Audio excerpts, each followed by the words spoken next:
So welcome to this session, the second session, where we're looking at localized blending for a global brand. I'm happy to be joined with to us this afternoon or morning, wherever you're coming from, with Erik Vermeer. He is the MD of Rymax Lubricants. He'll be talking to us on this important subject. Erik, of course, was one of the founders of Rymax. He's basically a shareholder and the current CEO. He's been very instrumental, especially setting up a plant that is blending Rymax branded products in Rwanda. Of course, for me, I met him when we were selling this brand here in Kenya. So Erik, feel much welcome. Come and continue with us, and maybe I'll give you just the first session to introduce yourself. James. So thanks for the introduction, James. Pleased to join this session. Yes, my name is Erik. I'm calling at this moment, maybe you can see it in the background, from the south of Italy. I have the honor to be here this week. Normally, I have offices in the Netherlands. That's where the Rymax company is founded. That's where the head offices of the Rymax company is. So the Netherlands, Holland. Most Africans know it as Holland. So that's where originally all our products come from. So Rymax is a company which has been around for more than 30 years with a very strong presence on the African continent. Since the beginning, we have been quite active there. In the meantime, we are active in more than 60 countries. So yeah, I believe we can see ourselves as a global brand, although we are nothing like a Shell or Castrol or Valvoline yet, but work in progress. So as said, most of originally all the activities were done in the Netherlands. That's still where the head office is. But in the meantime, we made a shift to go for local partnerships, of which the one in Rwanda is a nice example. And I think that's one of the topics we will discuss today. So let's talk more about that, James. Thanks so much. Maybe for a start, maybe I can give you maybe 2 minutes. Would you just explain briefly what basically blending is all about? Blending is all about. I always say it's not rocket science. If you want, you can keep it quite simple, because in the end, it's the additive manufacturers, or together with the car makers, I would say, who make the designs for the oils. And if you want, you can just knock on their door, and knock on the door of Oronite or Afton and say, hey, can we purchase your additive package, and can you give me the formulation how to use it? And they would be pleased to serve you like that. And if you follow that procedure, then you get a very nice product. So that's what we typically do. And we buy our additives at one of those big players. They give us the formulation, so their advice is where to buy the base oils. We mix it based on how they say we should do it. And then it's just a matter of testing well. So I always say that maybe the laboratory is the most important asset of a good blending plant. A blending tank and big tanks, yes, they are needed. Filling lines, yes, they are needed. But what is mostly needed is a good lab to make sure that what you want to make, that you can test that and be sure that you made it correctly. So yeah, in the end, again, it's not rocket science. Follow the right steps and you can make a very good oil. So Rymax is basically from Netherlands, and of course that's where you are domiciled. Yeah. What can you say makes a global brand? You are a global brand, yeah? That's of course a bit hard to say. I consider ourselves as global brand. We are not so known yet in the world. We in specific countries we are quite known. So a lot of people will not maybe consider us as a global brand yet, because we are not world known. Yeah, when are you a global brand? Yeah, I would say if you're active on several continents, and if you have realized certain market share in several of those countries on those continents. So yes, we tick that box, but still we have a long way to go to be very known all over the world. And yeah, for that, promotion and marketing is very essential. If you know us a bit and you follow us online, you see we are very active there to promote that brand and to make sure that the rest of the world who doesn't know us yet will also get familiar with our Rymax brand. Awesome. So, of course, you are an international brand, basically what we can say. Yeah. From Netherlands. So there's something that made you to think of locally blending this product in Africa. Yeah. So can you give us what could drive a global brand to blend locally? Yeah, there are of course several reasons why you decide to blend your products on a certain place. One of the reasons why we thought it could be interesting, because sometimes it feels a bit as a waste of energy, money, everything. That for example, crude comes out of the ground, out of the sea. For example, on the African continent, it needs to be shipped to Europe. Then we do our processes and we send it back. So that feels a bit as a waste of time, energy. It's not good for the environment. So that is one of the reasons to consider, hey, why can we not blend locally? Another reason is pure commercial, is that you see that in Africa, but also in other places in the world, that governments like to have local production. They stimulate that by, for example, by tax advantage or by giving support in local manufacturing. So then you really have benefits of having your products blended, for example, on the African continent instead of what we do in Rotterdam or in China or in Dubai in the United States. So, so I would say those are the two main reasons to start local blending. So are there some benefits and challenges you could highlight when you do such blending locally? Yeah. Now, the biggest benefit for sure is that you always have products on the ground. Rwanda is a nice example where we started blending about 8 years ago. So we had quite a nice market share by the time we started. But since we do the local blending, our market share exploded more or less, because we are the company who always has products on the ground and high quality products. That's what you see a lot on, especially in Africa, that there's a lack of quality products on the ground. Yes, several brands are there, but they constantly have issues in getting the products on time at the certain places where the lubricants are needed. And when you have your local blending facilities, you can assure that you always have products on the ground close to your customers where the lubricants are needed. So you can really benefit from that. That gave our market share a nice increase. So that's the main benefit.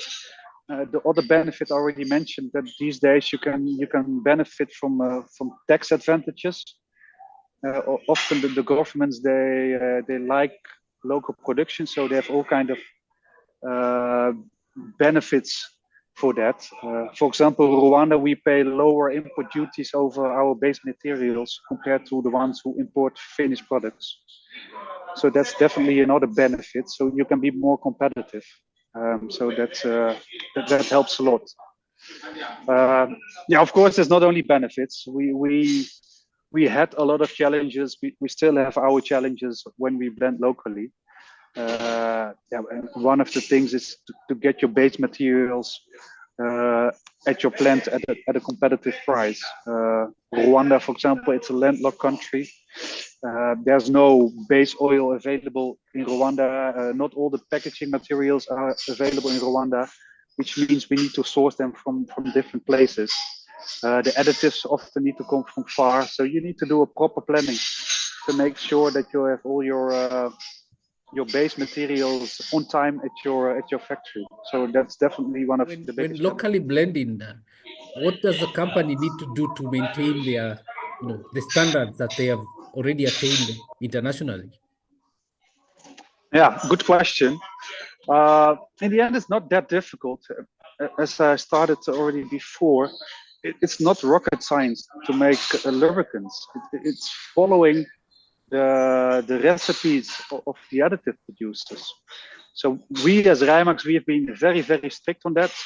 So whatever formulation we use at our factories in the Netherlands, in Rotterdam, we use exact same formulation in Rwanda. So by doing that, you assure you don't compensate on quality. So for example, if a CI 415W40 in the Netherlands is based on an additive formulation, we use the exact same additive formulation at our plant in Rwanda. If you do so, then you can be sure that that your products have the same quality. And to be extra sure, and that's definitely something you need to do, is have that proper lab equipment to do the test, to be sure of that, because in the end it's chemistry. So and also the heat and other things at your factory can have effect on your formulation. So therefore, after every batch, you want to do a proper testing, so you're sure that that your product meets your standard. When you do this, of course, the client out there has an expectation in terms of quality. Yes. Because I'm buying a product which is originally blended and formulated in Netherlands. Yeah. Is my expectation. So how do you make sure that these expectations are met? First, not only just by the product quality itself, but how do you advise or communicate to the customer to be sure of this? Yeah, good one, James, because maybe before I mentioned already the challenges we had to face, maybe this is the biggest challenge, because people in Africa are quite skeptical when it comes to local produced products. People are also quite skeptical from products produced in China or produced in India or produced in Dubai even. People really like products produced in Europe or products produced in the United States, made in Holland, made in Germany. People like that. So it's hard in the beginning to convince people that the product, in this case made in Rwanda, is as good as the product made in Holland. So what can you do there is make a lot of promotions. Let people test it. Let them use it, let them compare it. So that's what we did in the beginning a lot. So for example, to a big transport companies, we supply two and the same products, one made in Holland, one made in Rwanda. And we let them use it. We took samples during the use of the product. We did lab analysis to show them the differences and to convince them, hey, this product is as good as the product we had before. But that takes some energy, because yes, people are a bit skeptical when products are produced locally.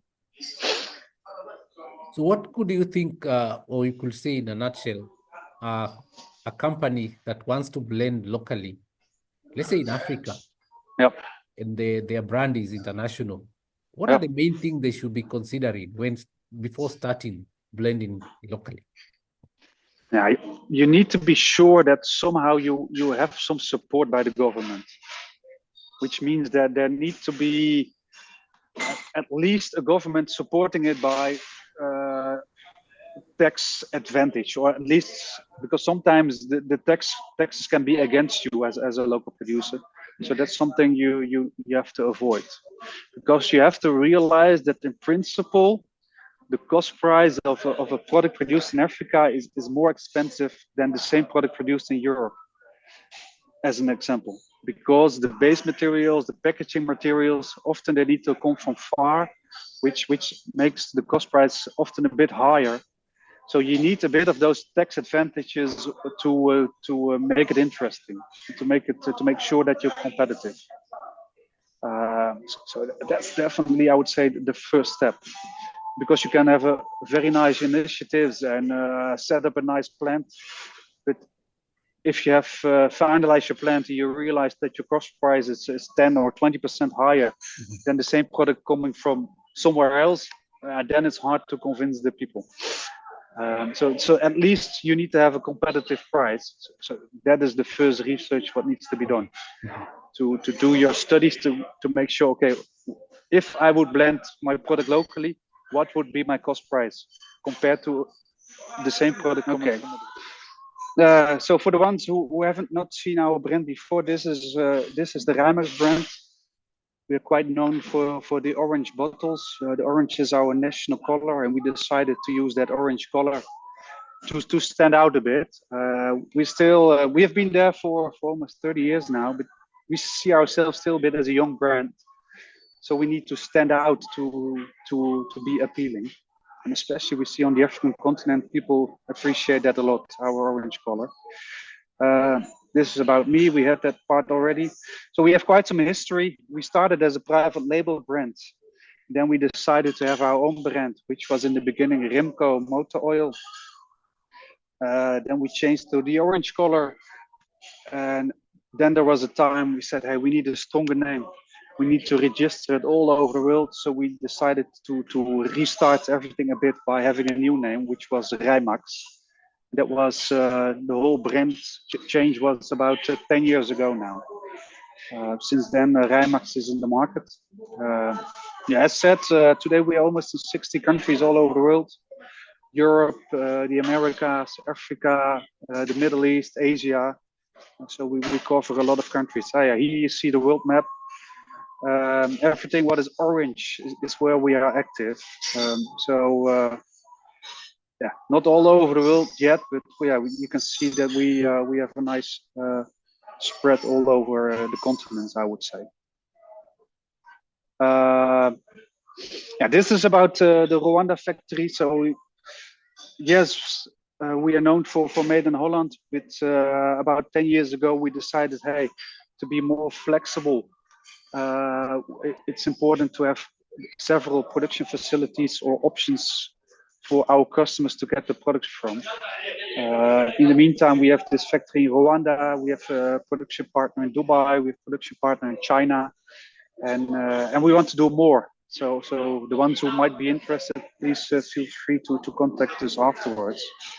Because especially on the African continent, I believe it's worth investigating local productions. Also in West Africa, North Africa, and South Africa, we would be very much interested to have a production partner or to set up a plant like we did in Rwanda. So these are some pictures of our facilities in Rwanda, which is nothing huge, to be honest.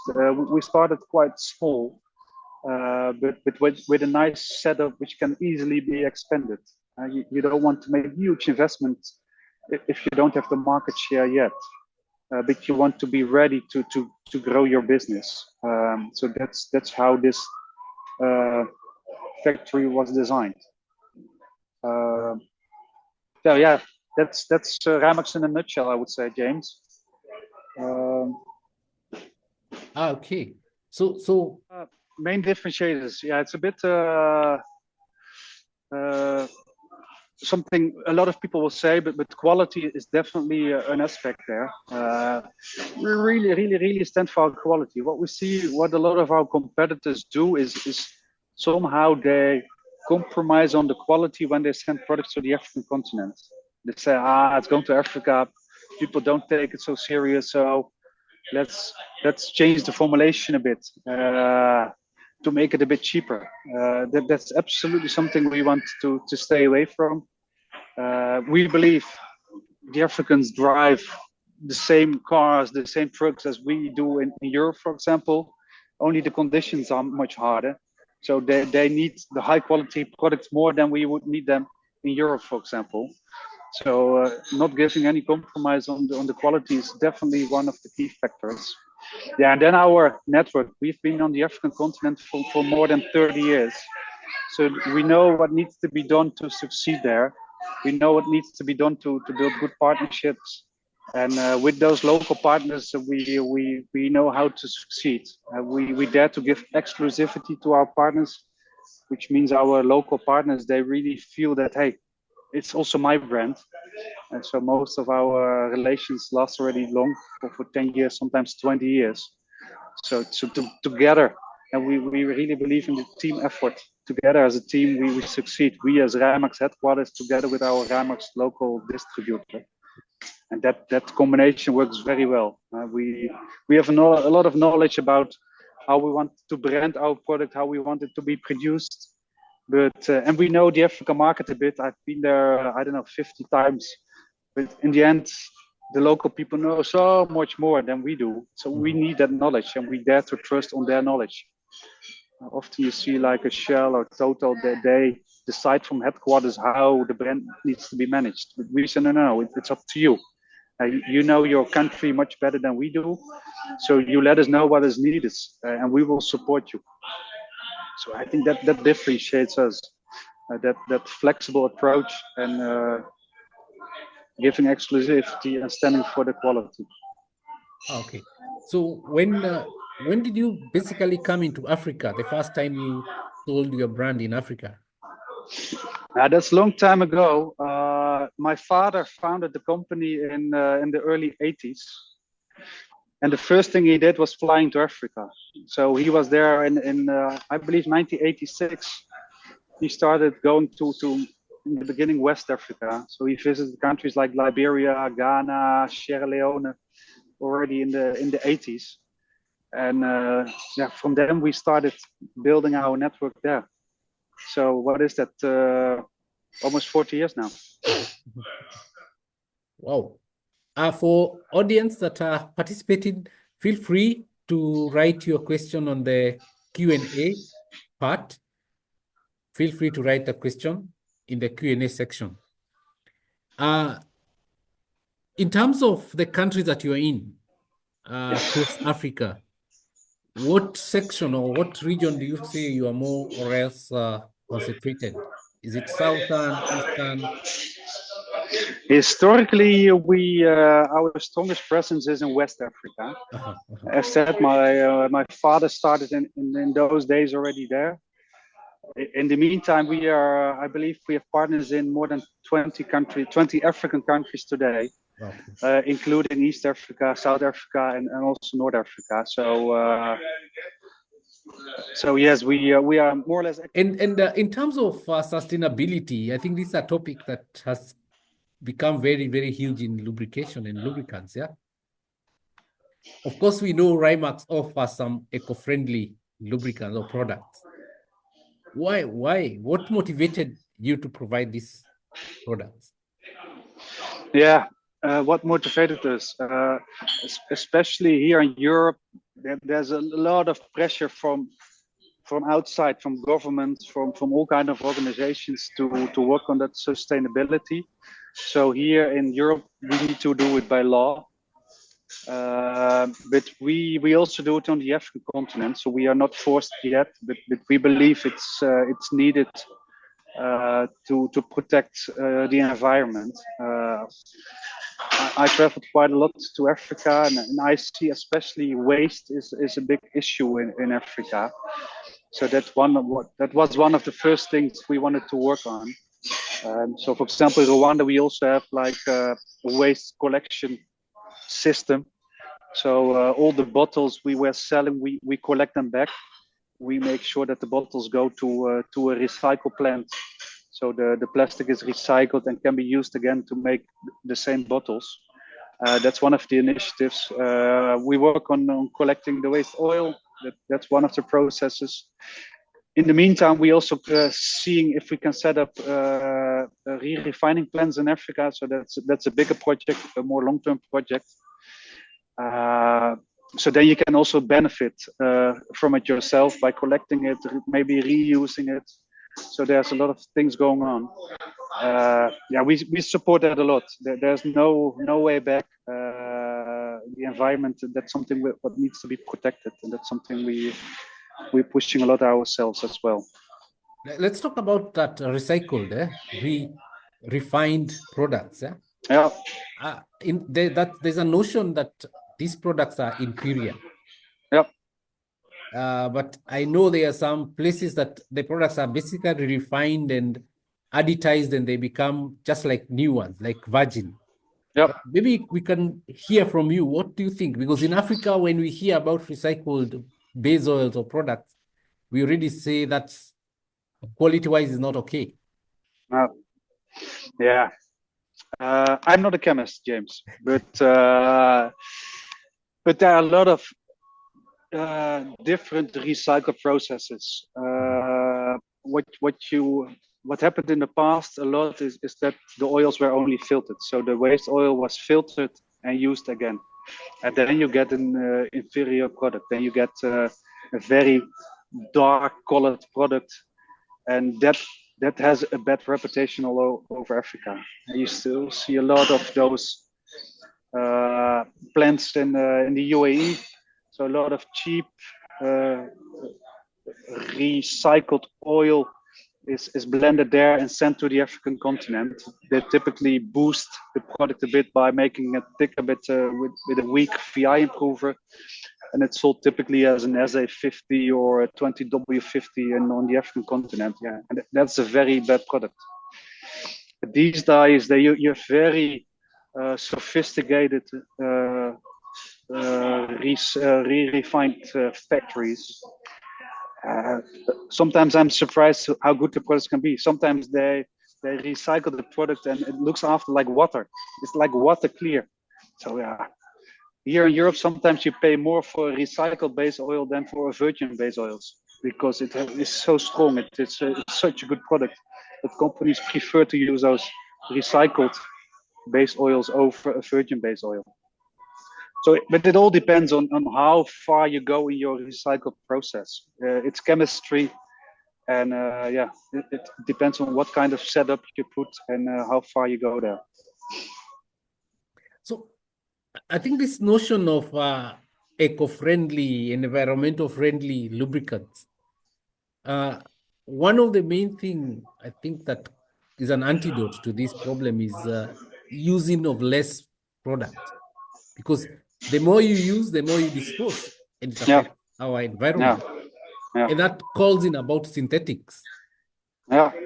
How is the synthetic market, and what can you say about Africa?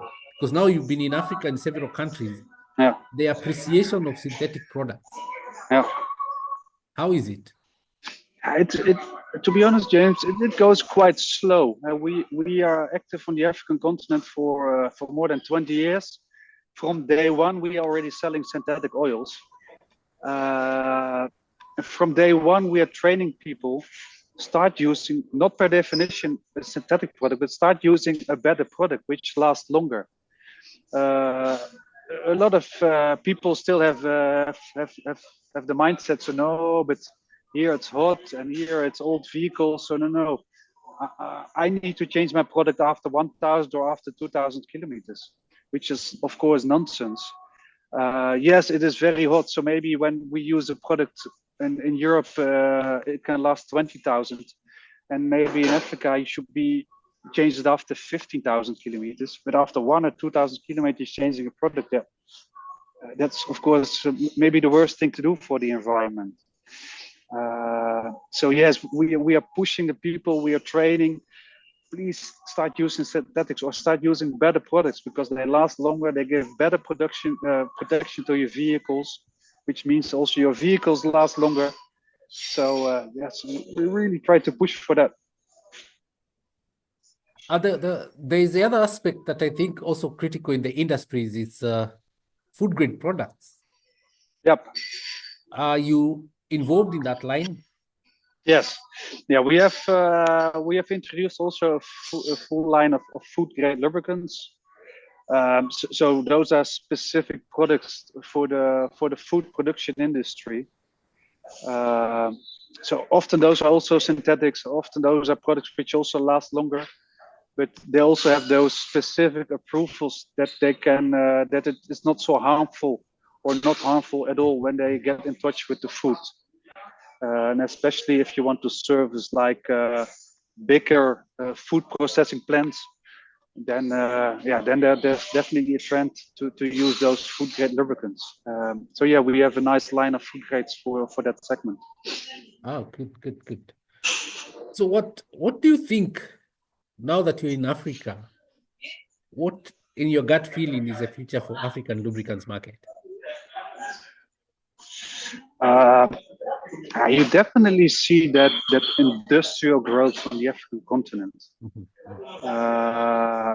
So more plants are set up. There's more industry, which means definitely more industrial lubricants are needed. So I think that's the biggest trend. The cars and the trucks are already there, but definitely more plants will come. Especially because that's supported a lot by the governments. Like I mentioned before, we need some protection of the government by putting up a lubricant plant. That's not only for lubricant plant, that's also for food processing plant, that's for whatever plant you can imagine. Local government support is needed a bit to come to that investment.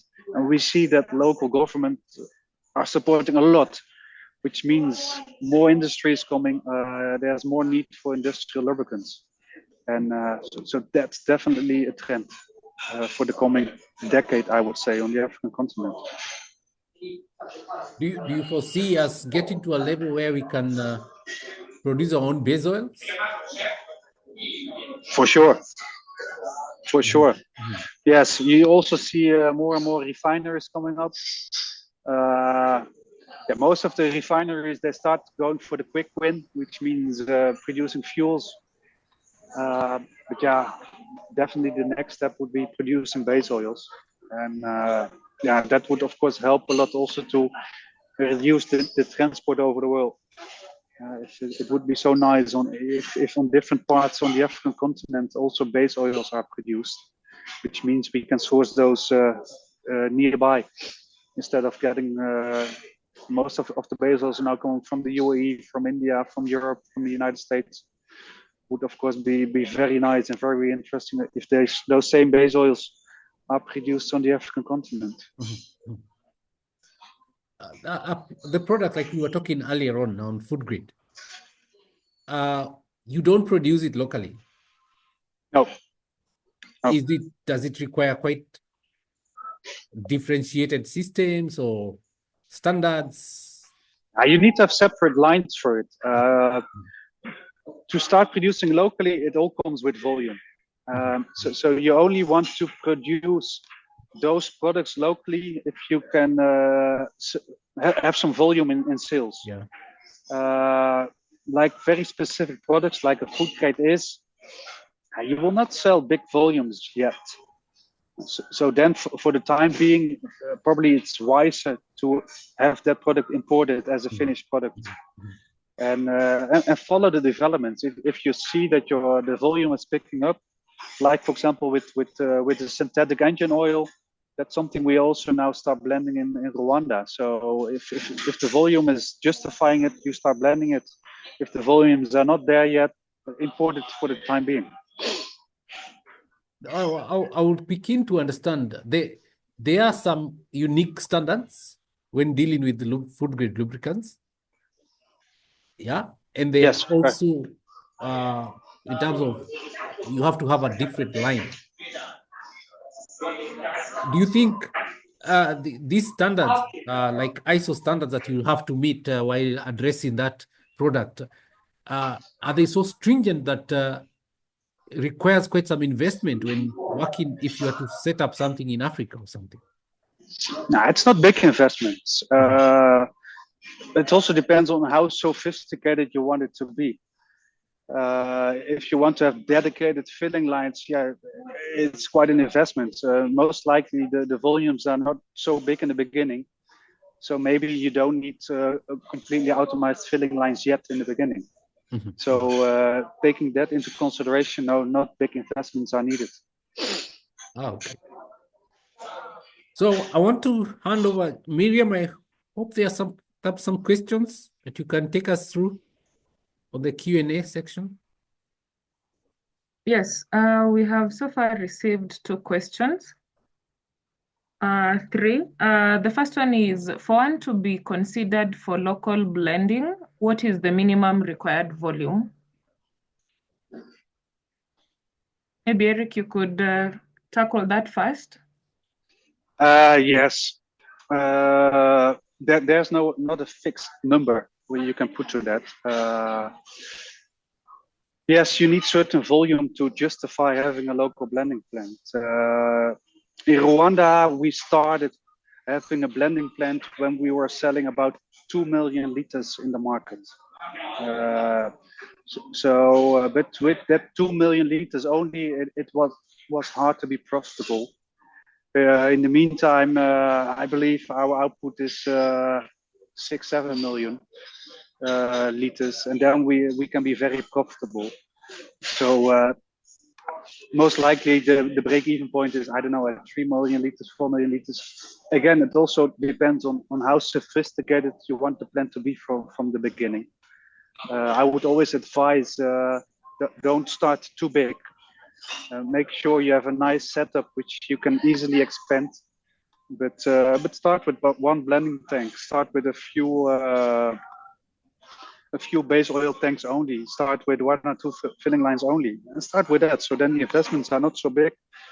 Then you don't need a huge output yet to have it break even, and then it's all not that big project. But yes, for sure, a few million liters of output are needed. Maybe I could add something to that question also. I think also the person asking the question also should look at, there are different people who blend. So you may blend your own brand and you call yourself a blender, but also you can toll blend for others.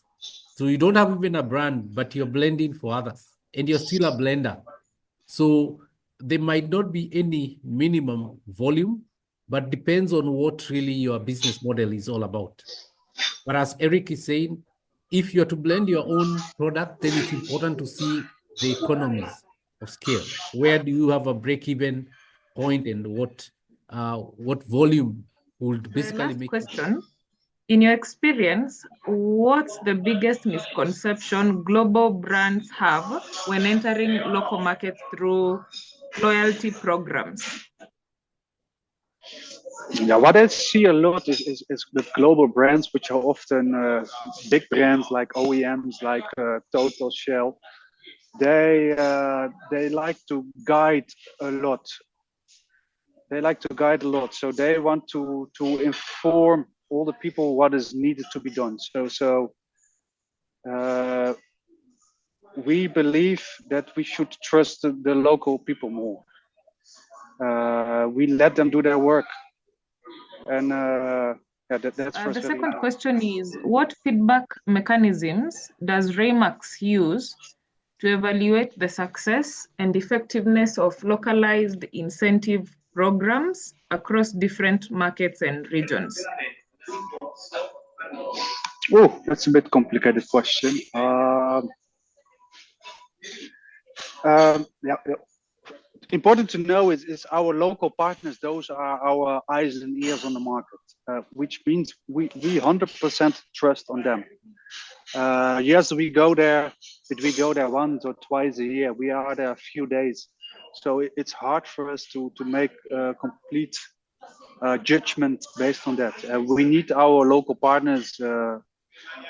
Today, the example is Rwanda, so we need our Rwandan partners to make that evaluation and to inform us how successful it is. Of course, we can follow the numbers, but for us, perception is also very important. How is Rymax perceived? What do the people think?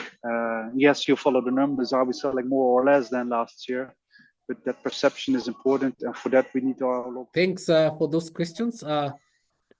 Now, I want to appreciate for everyone who has joined, and also them that are going to be listening later on. I want to also invite you for the next session, which will be in May. Maybe I'll just share on my screen just to showcase what will be happening in May. Basically, we'll be having asset maintenance through lubricant condition monitoring. So more or less having a bit of lubrication, but also how do we apply it in maintenance? And basically that's what a lubricant is all about. So this will be on 28th of May. So please, there already we'll be sharing out through our e-newsletter the links for you to register in time. It's good to also understand about Lubezine a bit. We publish Lubezine magazine, which focuses on Africa's lubricants needs quarterly. Every quarter, we push out Lubezine magazine. Every month, end of the month, we have a newsletter, which is a digital newsletter. Again, every end of the month. So tonight or today we'll be able to send out our April newsletter. For you to join and to be a subscriber, it's free of charge for you to get this material, free of charge. Only you have to do is to subscribe. Go to our website, which I think, Miriam, you can also type on the chat, lubezine.com, and subscribe, and you'll be receiving all these materials free of charge on your email. But also you can visit our website. You'll find the magazine and other material. I want to thank Erik for the session that you shared, quite invaluable information. We're looking forward to interact with you again. And we are happy that you already have roots here in Africa. And so that means we'll continually be meeting and sharing what's happening. Now I'll send it over to Miriam. Maybe there is a last question. Then we can close for the day. Thank you, James. Yes, we have one final question. It says there has been a lot of low quality lubricants getting into the African market. How have you been fighting this? This is to you, Erik. Yes. Yes, we see that a lot. There's a lot of low quality products coming to the market. How do we fight this? Yeah, we don't do that, and we try to make the people aware of it. So we offer testing for free. We challenge the people, hey, use our product versus another product, or use a high quality product versus a cheap product. Test it, start using it, send products to laboratories. If those laboratories are not nearby, send it to us. We can send it to an independent lab. We want to make the people aware of the difference of a high quality and a lower quality product.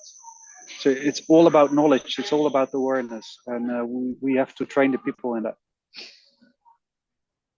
Thank you so much for that, Erik. We now come to the end of our webinar for the day. Thank you so much for making the time and staying up to the end. Thank you, Erik, for also creating the time and joining us today.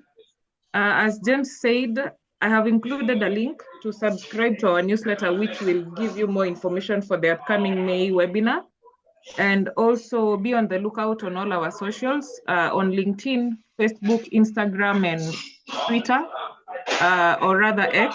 We go as Lubezine Magazine. We will be posting more information about the upcoming webinar, any updates we have, and the link will also be included in the post. So thank you again for making the time. I wish you a good rest of your day, and thank you so much once again.